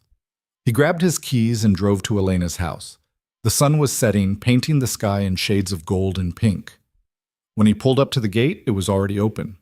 He drove through and parked near the entrance. Elena stepped out before he could knock. She was wearing a long navy dress, simple but elegant, her hair pulled back. She looked beautiful in a way that made Adrian's chest ache. "You came," she said, and there was relief in her voice. "I said I would." She walked down the steps and stopped in front of him. "You look good." "I look uncomfortable." "That too." She smiled, but it didn't quite reach her eyes. "Are you ready?" "No, but let's go anyway." They drove in Elena's car, a sleek black sedan that probably cost more than Adrian made in a year. He sat in the passenger seat, watching the city lights blur past, trying to ignore the knot in his stomach. "My family is going to be there," Elena said quietly. "All of them." "I figured. My mother's going to say things, probably to you, definitely about you." "I can handle it." "Can you?" She glanced at him. "Because if it gets to be too much, we can leave. I don't care what they think." "You should care. They're your family." "You're—" She stopped herself, her hands tightening on the wheel. "I'm what?" Elena shook her head. "Nothing. Forget it." But Adrian couldn't forget it, because whatever she'd been about to say hung in the air between them, heavy and unspoken. The event was being held at a hotel downtown, one of those old buildings with marble columns and crystal chandeliers that looked like it belonged in a different century. Valets in crisp uniforms opened the car doors, and Elena handed over her keys without a second thought. Adrian followed her inside, his boots echoing on the polished floor. The ballroom was already packed. Men in tuxedos, women in gowns that probably cost more than Adrian's truck. Waiters moved through the crowd with trays of champagne and hors d'oeuvres that looked too fancy to eat. Adrian felt every eye turn toward them as they entered, or maybe just toward him. Elena looped her arm through his. "Breathe." "I'm breathing." "You're holding your breath again," he exhaled. "Happy?" "Getting there." They moved through the crowd, and Adrian tried to ignore the stares, the whispers. A few people smiled at Elena and nodded at him, polite but distant. Others didn't even bother hiding their curiosity. Catherine Voss appeared out of nowhere, gliding toward them with the precision of a missile. She was wearing a silver gown, her hair swept up, diamonds glittering at her throat. She looked at Adrian like he was a stain on her daughter's dress. "Elena," Catherine said, ignoring Adrian entirely. "I didn't realize you were bringing a guest. I told you I was. I thought you were joking." Elena's jaw tightened. "I wasn't." Catherine's gaze finally shifted to Adrian. "Mr. Cole, how nice to see you again." "Mrs. Voss?" Adrian's voice was flat. "I trust you're enjoying yourself?" "I just got here." "Well, I'm sure you'll find it educational." She turned back to Elena. "Your uncle's been asking for you. He's by the bar. I'll find him later." "Elena, later, Mother." Catherine's smile thinned, but she didn't argue. She drifted away, and Adrian felt like he'd just survived the first round of a boxing match. "I'm sorry," Elena said quietly. "Don't be. I expected worse." "The night's not over yet." They made their way to the bar, and Elena ordered them both drinks. Adrian took a sip of whiskey and immediately regretted it. It was smooth and expensive, the kind of thing he'd never buy for himself. He set the glass down. "You okay?" Elena asked. "Yeah, just not used to this." "I know. I'm sorry for dragging you here." "You didn't drag me. I chose to come." She looked at him, and for a moment the noise of the ballroom faded. "Why?" "Because you asked me to." "That's it?" Adrian hesitated. "And because I'm tired of being scared." Elena's eyes softened. She reached out and took his hand, her fingers warm against his. "Me too." They stood like that for a moment, holding on to each other in the middle of a room full of people who didn't understand them. And for that moment, it was enough. Then Richard Voss appeared, breaking the spell. "Elena," he said, smiling. "There you are." He turned to Adrian and extended a hand. "Adrian, good to see you again." Adrian shook it, surprised by the warmth in Richard's grip. "You too, sir." "Please, call me Richard. Sir makes me feel old." He glanced between them. "I hope you're both enjoying the evening." "We just got here," Elena said. "Well, don't let your mother monopolize you. She has a habit of doing that." Richard winked at Adrian. "And don't let her intimidate you. She's all bark." "I'll keep that in mind." Richard clapped Adrian on the shoulder and disappeared into the crowd. Elena exhaled. "I think he likes you," she said. "Or he's good at pretending." "No, he likes you. Trust me." They spent the next hour moving through the ballroom. Elena introduced Adrian to people, investors, business partners, family friends, and he shook hands and made small talk, feeling like an actor playing a role he hadn't rehearsed. Most people were polite, if distant.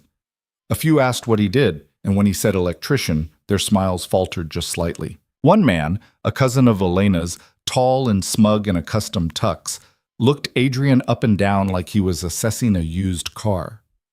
"Electrician," the cousin repeated. "That's interesting." "It pays the bills," Adrian said evenly. "I'm sure it does." The cousin's tone suggested he thought otherwise. "How did you two meet?" "I fixed her wiring," Adrian said. The cousin blinked. "You're serious?" "Very." Elena stepped in, her voice sharp. "Adrian saved me from burning my house down. I'd say that's a pretty good start." The cousin's smile tightened. "Of course. Well, it was nice meeting you, Adrian." He walked away. Elena turned to Adrian, her expression apologetic. "I'm sorry about him. He's always been an ass.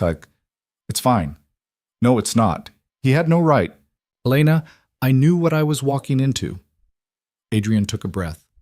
"I'm not going to pretend it doesn't sting, but I'm not going to let it ruin the night either." She looked at him like she was seeing him for the first time. "You're stronger than you think. Or just stubborn." "Maybe both." They found a table near the back and sat down. The speeches started, people thanking donors, talking about charitable causes, making jokes that only the crowd understood. Adrian listened with half an ear, watching Elena instead. She looked tired, like the weight of the evening was pressing down on her. "You okay?" he asked quietly. "I hate these things." "Then why do you come?" "Because I have to. It's part of the job." "What job?" She gestured vaguely at the room. "This. Being a Voss. Playing the part." "You don't have to play anything." "Yes, I do. If I don't, they'll—" She stopped, shaking her head. "Never mind." "They'll what?" Elena looked at him, and there was something raw in her eyes. They'll decide I'm not worth the trouble, and they'll cut me out. Adrian frowned. Your family would do that? My mother would, in a heartbeat. Over what? Over me? Over anything that doesn't fit the plan. Adrian didn't know what to say. He'd known Elena came from money, but he hadn't realized how suffocating it was, how much control her family had over her life. Then maybe it's time to stop playing, he said. Elena laughed bitterly. You make it sound so easy. It's not easy, but it's possible. Is it? Yeah, because I did it. She looked at him, confused. What do you mean? When Sarah left, everyone had an opinion. My family, her family, people at church. They all thought they knew what was best for me and Mia, and for a while I listened. I tried to do what they expected. He paused, but eventually I realized they didn't have to live my life. I did. So I stopped asking for permission and started making my own choices. Elena was quiet for a long time. Then she said, And how'd that work out? Some days it's great, some days it's hell, but at least it's mine. She reached across the table and took his hand. I want that. I want something that's mine. Then take it. It's not that simple. It never is, but that doesn't mean it's not worth it. Before Elena could respond, Catherine appeared again, her expression icy. Elena, I need to speak with you, alone. Elena didn't let go of Adrian's hand. Whatever you need to say, you can say in front of him. Catherine's lips thinned. Fine. I've been hearing whispers all night, people asking about your companion, and I need you to understand how this looks. I don't care how it looks. Well, you should, because this family has a reputation to maintain. And what about my happiness? Does that matter? Of course it matters. But you can't build happiness on a foundation this fragile. Adrian felt his chest tighten. He started to pull his hand away, but Elena held on. You don't know him, Elena said, her voice shaking. You don't know what he's been through or what he's built. You just see someone who doesn't fit your idea of acceptable, and you've already decided he's not good enough. I'm trying to protect you. No, you're trying to control me, and I'm done letting you. Catherine's face went pale. Elena, I love him, Mother, and I don't care if that doesn't fit your plan. The words hung in the air, sharp and final. Adrian's heart was pounding so hard he thought everyone in the room could hear it. Catherine looked between them, her expression unreadable. Then she turned and walked away without another word. Elena exhaled, her hand still gripping Adrian's. I'm sorry. I shouldn't have done that here. You don't have to apologize. Yes, I do. I just made everything worse. No, you didn't. You stood up for yourself. That takes guts. She laughed, but it sounded more like a sob. I don't feel very gutsy right now. Adrian stood and pulled her to her feet. Come on, let's get out of here. They left the ballroom and walked out into the cool night air. The city stretched out below them, lights twinkling like stars. Elena leaned against the railing, her shoulders shaking. I can't believe I just did that, she said. I can. I told my mother I loved you, in front of everyone. Yeah, you did, and you didn't say it back. Adrian stepped closer. Because I didn't need to. You already know. Elena turned to face him, tears streaming down her face. Do I? He reached out and wiped a tear away with his thumb. Yeah, you do. Then say it, please. Adrian took a breath. He'd spent so long protecting himself, building walls, keeping people at a distance. But standing here with Elena, broken and brave and choosing him anyway, he realized the walls didn't matter anymore. I love you, he said quietly. I'm terrible at this, and I'm probably going to screw it up 100 times, but I love you. Elena let out a shaky laugh and threw her arms around him. He held her tight, feeling the tension drain out of both of them. I'm sorry, she whispered, for dragging you into this mess. I walked in on my own. I know, but still. They stood like that for a while, holding each other under the stars. Then Elena pulled back, wiping her eyes. I should take you home, she said. Probably. They walked back to the car in silence. The ride home felt different, quieter, but not uncomfortable. When Elena pulled up to Adrian's house, she didn't turn off the engine. I'll call you tomorrow, she said. Okay. And Adrian? Yeah? Thank you for being here, for not running. He leaned over and kissed her, soft and slow, like a promise. I'm not going anywhere. She smiled, and for the first time all night it reached her eyes. Adrian got out of the car and watched her drive away. Then he went inside, kicked off his boots, and collapsed onto the couch. His phone buzzed, a text from Elena. Elena, I meant what I said. I love you.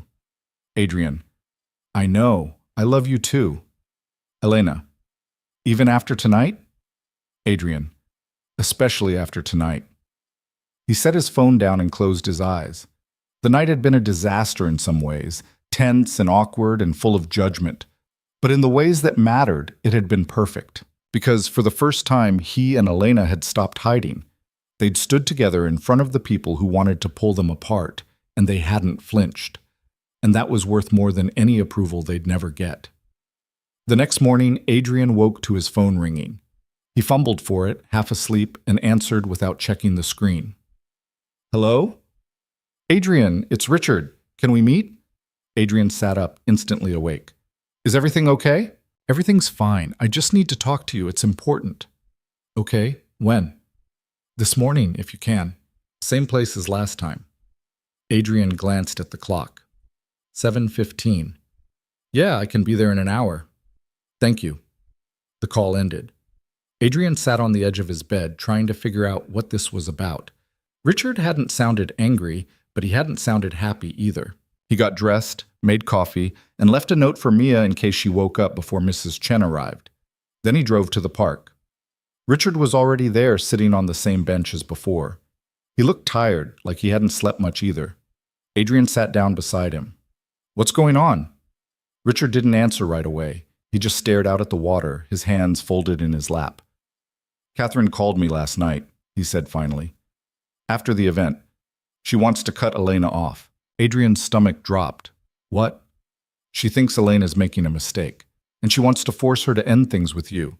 By cutting her off financially? Yes. Adrian felt anger rise in his chest. That's not her decision to make. I know, but she's going to do it anyway. Richard turned to look at him.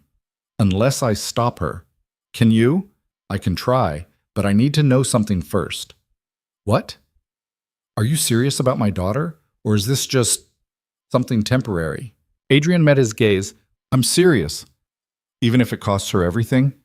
I don't want it to cost her anything, but yeah. Even then. Richard nodded slowly. Good, because she's going to need you. What are you going to do?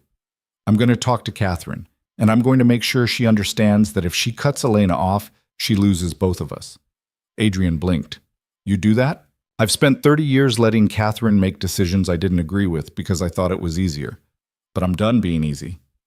Richard stood, brushing off his pants. Elena deserves to be happy, and if you're the person who makes her happy, then I'm not going to stand in the way. Adrian stood too. Thank you. Don't thank me yet. Catherine's not going to give up without a fight. I know. Richard extended his hand and Adrian shook it.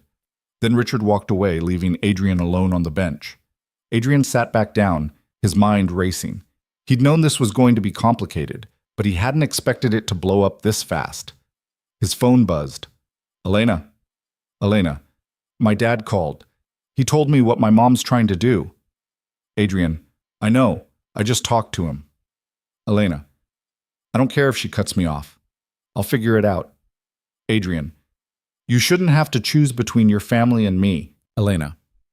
I'm not choosing between you and my family. I'm choosing between you and their control. And I choose you. Adrian stared at the message, his chest tight. She was willing to give up everything for him, and he didn't know if that made him feel honored or terrified. Probably both.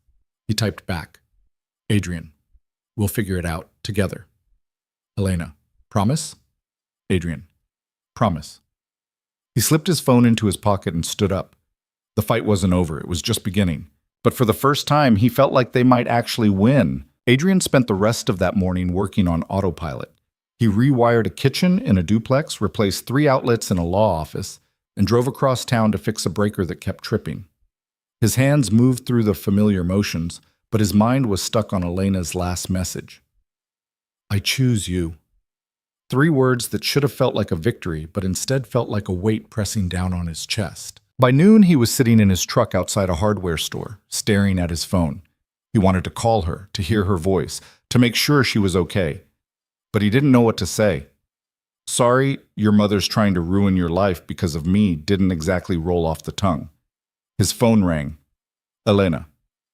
Hey, he answered. Hey. Her voice sounded tight. Can you come over? Now. Yeah, I need to show you something. Adrian glanced at his schedule. He had 2 more jobs lined up, but neither were urgent. Okay, I'll be there in 20. When he arrived at Elena's house, the gate was open and her car was parked at an odd angle, like she'd pulled in too fast and hadn't bothered to straighten it. He walked to the front door and knocked. Elena opened it immediately, still in the same clothes from the night before, her hair messy and her eyes red. You okay? Adrian asked. No, but come in. He followed her through the house and out the back door. They walked down a stone path that wound through the trees, ending at a small garage he'd never noticed before. Elena pulled out a set of keys and unlocked the door. Inside sat a truck. Not just any truck. A 1967 Ford F-100 restored to perfection. The paint was a deep blue, the chrome gleaming, the interior redone in black leather. Adrian's breath caught. What is this? He asked. It's yours. He stared at her. What? I bought it 3 weeks ago. I was going to give it to you for your birthday, but... She stopped, her voice breaking. I don't know if we'll make it that long, so I'm giving it to you now. Adrian stepped closer to the truck, running his hand along the hood. It was flawless, the kind of restoration that took months and cost more than he wanted to think about. Elena, I can't accept this. Yes, you can. No, I really can't. This is... He gestured helplessly at the truck. This is too much. It's not too much. You told me once that you used to work on trucks with your dad, that you'd always wanted one like this but could never afford it. So I found one, and I had it restored. Adrian's throat tightened. He'd mentioned that in passing months ago, one of those late-night conversations where he'd been half asleep and talking without thinking. He hadn't realized she'd been listening that closely. Why? He asked. Because you deserve something that's just for you, not for work, not for Mia. Just for you. He looked at her, and the vulnerability in her face almost broke him. I don't know what to say. You don't have to say anything. Elena, there's more. She walked to the corner of the garage and pulled back a tarp, revealing a workbench stacked with tools. High-end ones, the kind Adrian had always looked at in catalogs but never bought. I'm buying the building next to Murphy's Diner, the one that's been empty for 2 years. Adrian frowned. Why? Because I'm turning it into a workshop. For you. He stared at her, not understanding. A workshop? Yeah, your own space. You can take on bigger projects, hire people if you want, build something that's yours. She pulled out a folder from the workbench and handed it to him. The lease is already signed. The space is yours for as long as you want it. Adrian opened the folder. Inside were blueprints, permits, contracts, all with his name on them. His hands started shaking. You did all this without asking me? I wanted it to be a surprise. It's a surprise, all right. He set the folder down, his mind spinning. Elena, this is insane. Why? Because you can't just buy me a workshop. You can't just... He gestured at the truck, the tools, the folder. You can't fix my life with money. Elena's face went pale. That's not what I'm doing. Isn't it? No. I'm trying to give you something you've always wanted, something you deserve. But I didn't ask for it. So what? You never ask for anything? You just keep grinding and sacrificing and acting like you don't deserve good things.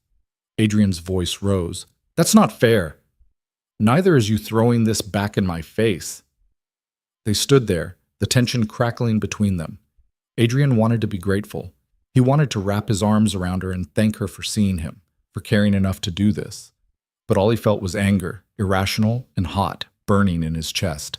This isn't love, Elena, he said quietly. This is control. She flinched like he'd slapped her. What? You're trying to fix me, trying to build me into someone who fits into your world, and I can't be that person. I'm not trying to fix you. I'm trying to support you. By making decisions without me? By handing me a life I didn't choose? Elena's eyes filled with tears. I thought you'd be happy. I don't know what I am right now, but it's not happy. The silence that followed was brutal. Elena wiped her eyes, her hand shaking, and Adrian felt like the worst person in the world. I'm sorry, she whispered. I thought this would show you how much I believe in you. I know, and I appreciate that, but I need you to understand something. He took a breath. I've spent my whole life trying to prove I'm enough. To my ex-wife, to my family, to everyone who looked at me and saw someone who didn't measure up. And I can't do that with you too. I can't spend the rest of my life wondering if you're with me because of who I am or because of who you think I could be. Elena's face crumpled. I love who you are. Then why are you trying to change my life? Because I want to give you options. I want you to have choices. Is that so wrong? Adrian ran a hand through his hair, frustrated. No, it's not wrong. But it feels like you're trying to buy your way into my life instead of just being in it. That's not fair. Maybe not, but it's how I feel. Elena stepped back, putting distance between them. So what do you want me to do? Take it all back? Pretend I didn't see how hard you work or how much you sacrifice? I want you to stop trying to save me. I don't need saving. I need a partner. I am your partner. Are you? Or are you just the rich girl who feels bad for the guy who can't afford nice things? The words came out harsher than he intended, and the moment they left his mouth, he regretted them. Elena's expression hardened. If that's what you think of me, then maybe we're done here, she said. Adrian's stomach dropped. Elena, no, I'm tired of defending myself. I'm tired of proving that I'm not like everyone else you've been hurt by. So if you want to walk away, then walk away. But don't pretend it's because I'm trying to control you. It's because you're too scared to let anyone close. She turned and walked out of the garage. Adrian stood there, frozen, watching her disappear into the house. He wanted to go after her. He wanted to apologize, to take back everything he'd said. But he didn't move. Instead, he climbed into his truck and drove home. His hands were shaking so badly he could barely hold the wheel. When he got home, Mia was in the living room building something with blocks. She looked up when he walked in. You're home early. Yeah. Did something happen? Adrian sat down on the couch, his head in his hands. I screwed up, kiddo. Mia set down her blocks and climbed onto the couch beside him. With Elena? Yeah. What did you do? I said some things I shouldn't have. And now I don't know if I can fix it. Mia was quiet for a moment. Then she said, Do you love her? Yeah, I do. Then you have to tell her, and you have to say you're sorry. It's not that simple. Why not? Adrian looked at his daughter, 7 years old and already wiser than he was. Because I'm scared. Of what? Of losing her. Of her realizing I'm not worth the trouble. Mia frowned. That's dumb, Dad. You're worth all the trouble. Adrian's throat tightened. He pulled Mia into a hug, holding her tight. Thanks, kiddo. Are you going to fix it? I'm going to try. That night, Adrian lay in bed staring at the ceiling. He replayed the conversation in his head, dissecting every word, every moment. He'd been wrong. He knew he'd been wrong. Elena hadn't been trying to control him. She'd been trying to give him something she thought would make him happy, and he'd thrown it back in her face. He grabbed his phone and typed out a message. Adrian, I'm sorry, can we talk? He hit send and waited. The minutes stretched into hours, but no response came. By morning, Adrian's phone was still silent. He got Mia ready for school, went through the motions of breakfast and drop-off, and drove to his first job in a daze. He kept checking his phone, hoping for something, anything, but Elena didn't respond. At noon, Richard called. Adrian, we need to meet, now. Adrian's chest tightened. What happened? Just meet me at the park. I'll explain when you get there. 20 minutes later, Adrian was sitting on the same bench as before. Richard looked worse than he had the day before, exhausted, his tie loose, his shirt wrinkled. Catherine filed papers this morning, Richard said without preamble. She's cutting Elena off, all of it, trust fund, inheritance, everything. Adrian felt like he'd been punched. Can she do that? Technically, yes, the trust was set up with conditions. If Elena doesn't meet them, the money goes to charity. What conditions? That she marries someone Catherine approves of by the time she's 30, and that she doesn't engage in behavior that damages the family reputation. Adrian's anger flared. That's insane. I know, but it's legal, and Catherine's invoking it. Can you stop her? Richard shook his head. Not this time. I tried, but she's made up her mind. Adrian stood, pacing. So what happens now? Elena has a choice. She can end things with you and get her money back, or she can walk away from all of it. And if she walks away, then she starts over. No safety net, no family support. Adrian's mind raced. This was his fault, all of it. If he just kept his distance, if he'd never let things get this far, Elena wouldn't be losing everything. I need to talk to her, he said. She's at the house. But Adrian, Richard stood, his expression serious. Don't make this decision for her. Let her choose. Adrian nodded, but his stomach was in knots. He drove to Elena's house, his heart pounding. The gate was closed this time, but it opened when he pressed the intercom. He parked and walked to the front door, his hands shaking. Elena answered. She looked like she'd been crying for hours. Adrian. Can I come in? She stepped aside and he walked into the foyer. The house felt colder than usual, the silence oppressive. I heard about your mom, Adrian said. Yeah, she doesn't waste time. I'm sorry. It's not your fault. Yes, it is. If I hadn't... Stop. Elena's voice was firm. This isn't on you. This is on her, and on me for not standing up to her sooner. Adrian took a breath. Your dad said you have a choice. I know. What are you going to do? Elena looked at him, and there was something in her eyes he couldn't quite name. Fear, maybe. Or determination. I'm going to choose you, she said. Adrian's chest tightened. You can't do that. Yes, I can. Elena, you'll lose everything. I'll lose money. That's not everything. It's your future, your security. No, it's my mother's control, and I'm done letting her have it. Adrian stepped closer. I can't let you do this. You don't get to let me do anything. This is my choice. But, Adrian, stop.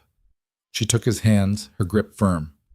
I've spent my entire life doing what other people wanted, living up to expectations that were never mine, and I'm tired. I'm so tired of pretending I'm happy when I'm not, of pretending I don't want something different. What do you want? I want you. I want a life that's real, and I want to build something that's mine, not something handed to me. Adrian's throat tightened. You're sure? I've never been more sure of anything. He pulled her into his arms, holding her tight. She buried her face in his chest, and he felt her shoulders shake. I'm sorry, he whispered, for what I said yesterday. I was wrong. No, you were right. I was trying to fix things instead of just being with you. I thought if I could give you everything you wanted, you'd never leave. I'm not leaving. How do I know that? Adrian pulled back, looking into her eyes. Because I'm choosing you too, every day, no matter how hard it gets. Elena's face crumpled and she started crying again. Adrian held her, stroking her hair, letting her fall apart in his arms. When she finally pulled away, her eyes were red but clear. So what do we do now? She asked. We figure it out. Together. I don't have a plan. Neither do I, but we'll make one. Elena laughed, and it sounded a little broken, but also a little hopeful. You really think we can do this? Yeah, I do. She kissed him, soft and slow, and for the first time in days, Adrian felt like he could breathe. Over the next few weeks, things shifted in ways neither of them had expected. Elena moved out of the mansion and into a small apartment downtown. It wasn't much, 2 bedrooms, old carpet, a kitchen barely big enough to turn around in, but it was hers. She sold some of her art to cover the deposit and started looking for work. Adrian helped her move, carrying boxes up 3 flights of stairs while Mia supervised, pointing out where things should go. This place is tiny, Mia said, looking around the empty living room. It's cozy, Elena corrected. It's tiny. Elena laughed. Okay, yeah, it's tiny. Adrian set down the last box and wiped his forehead. You sure about this? Positive. It's a big change. I know, but it's my change. He kissed her forehead. Then I'm proud of you. The workshop Elena had leased for Adrian became a point of contention. He didn't want to accept it at first, didn't want her spending money she didn't have. But Elena was stubborn. I already signed the lease, she said, and I'm not backing out, so you can either use it or let it sit empty. That's manipulative. I learned from the best. Adrian sighed. Fine, but I'm paying rent. You don't have to ease. I'm paying rent, Elena. End of discussion. She smiled. Okay. The workshop opened 3 months later. It was small, just one bay and a cramped office. But it was his. Adrian hired a kid from the community college to help with bigger jobs, and word spread quickly.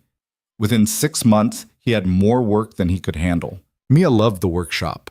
She'd come by after school and sit on the workbench, doing homework while Adrian worked. Sometimes Elena would stop by with sandwiches, and the three of them would eat lunch together, talking about nothing and everything.